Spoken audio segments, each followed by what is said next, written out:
ইনফ্যাট মানে যত ইয়ে আছে না ইয়ে আছে হওয়া মোটাওয়া আছে বিস্ফোট লাগলো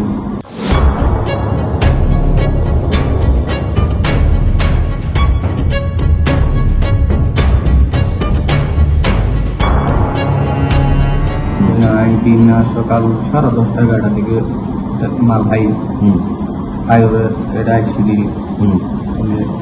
খোলা দিয়ে রাহি তারপর কোথায় নিয়ে যাচ্ছে শহর হয়ে আর সিডাম বলে হয়ে বলে সিডাম আর এটা যাইলে রিসিভ করে ওর মানুষ বলে কত টাকা পাবো আর 20,000 টাকা দেবো ওগুলো দিব হয়ে গুছি বুঝতে পারছি এটা কার মাল এইসব করে দেবে ইনফ্যাট মানে যত ইয়ে আছে না ইয়ে আছে হওয়া মোটাওয়া আছে বিস্ফোট লাগলো শোনা হওয়া